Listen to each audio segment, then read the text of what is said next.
Atmosphère, atmosphère.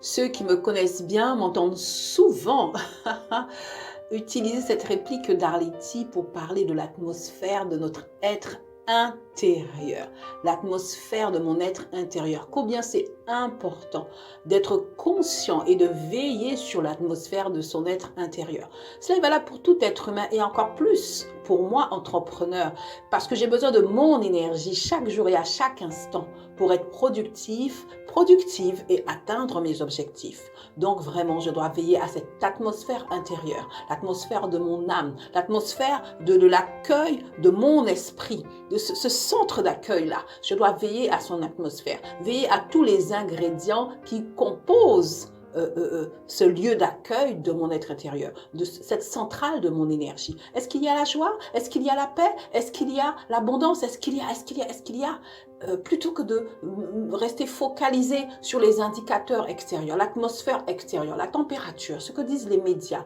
le marché. Avant de me focaliser dessus, je vais d'abord apprendre à me focaliser sur cette atmosphère de mon être intérieur.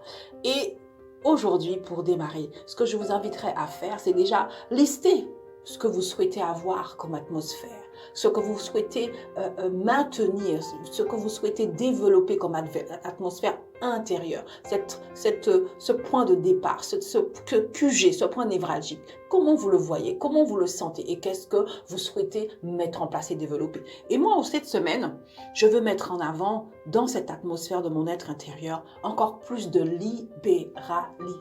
Voilà, je veux encore plus m'imprégner de la libéralité. La libéralité, c'est simplement cette faculté de manifester une extrême générosité vis-à-vis d'autrui. Alors aujourd'hui, voilà, cette semaine en tout cas, je veux vraiment mettre en avant et développer encore plus cette atmosphère intérieure sur cette base-là, sur ce principe-là, la générosité. Parce que la générosité part d'abord de moi et non pas forcément de l'autre. Cette générosité que je vais exprimer. Et en tant qu'entrepreneur et sur LinkedIn, il est important justement de manifester de la générosité. C'est cette générosité qui m'amènera à être bienveillant, à être patient, à être courtois et surtout à partager aussi bien ce que j'ai, ce que je suis, que ce que les autres veulent échanger avec moi. Et donc vraiment, en tout cas, je nous invite cette semaine à plus de libéralité, plus de générosité extrême, sans rien attendre en retour, pour le plaisir d'échanger, de partager. Et vous verrez, ça c'est aussi une clé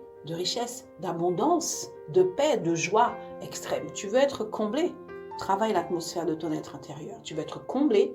Travaille la libéralité à partir de ton QG intérieur. Bonne semaine.